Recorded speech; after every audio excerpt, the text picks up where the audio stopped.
اعوذ باللہ من الشیطان الرجیم بسم اللہ الرحمن الرحیم میانیو 5th جماعت سندو بچو السلام علیکم ورحمۃ اللہ وبرکاتہ چونکہ اس نمو آز اخ نو سبق یت ناو گلیور امانگ دا لٹل پیپل یعنی گلیور چھوٹے لوگوں میں یا ٹینی مینوں میں. یہ کہانی ہے جو انگلینڈ میں بنی ہے. تو یہ سبق جو لیا گیا ہے وہ اڈاپٹیڈ فرام دا جونیتھن سوئفٹس گلیورز ٹریول میں لیا گیا ہے. چلو آپ اپنی کتاب نکالو پیج نمبر 24 یعنی 24. تو اپنی کتاب نکالو. تو آج پڑھیں گے گلیور کے مطابق جو ٹریول کر رہا ہے ایک سمندری جہاز میں. تو یہ ایک ڈاکٹر تھا وہاں پہ. تو چلو پڑھتے ہیں. Once a ship called the Antelope was on its way to the South Seas. یعنی ایک دن ایک سمندری جہاز ٹریول کر رہا تھا جس کا نام تھا اینٹیلوپ. یہ جنوبی سی میں چل رہا تھا انگلینڈ میں. There were 30 sailors in it with a captain and a doctor.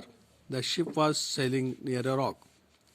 یعنی اس میں 30 مسافر تھے, ایک ڈاکٹر اور ایک کیپٹن کے ساتھ. اب یہ سمندری جہاز سیل کرا چل رہا تھا ایک بڑے پتھر کے سامنے.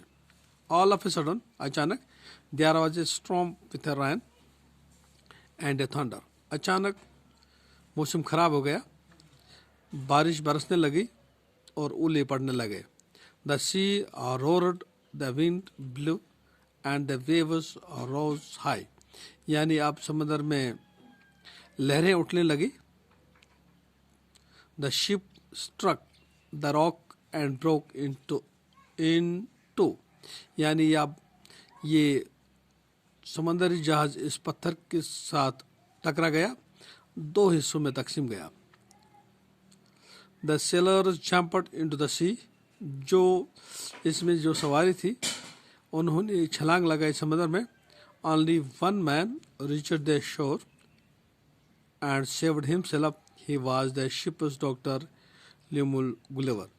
صرف ایک ہی آدمی کنارے پہ پہنچ گیا, تو وہ تھا ایک ڈاکٹر جس کا نام تھا لیمول گلیور.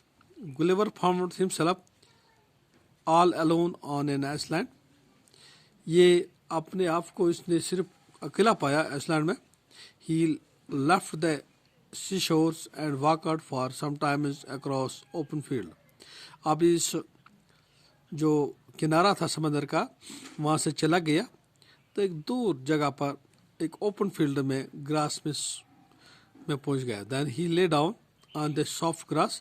اب یہ ایک نرم گھاس پر بیٹھ گیا. He was very tired and soon fell asleep. تو یہ تھکا ہوا تھا, تو اس طرح سے اس نے اس گھاس پہ آرام کیا. fell asleep یعنی اس کو نیند پڑ گئی. He woke up early in the morning. اب جب صبح آ گئی وہ اٹھ گیا. He wanted to get up but he could not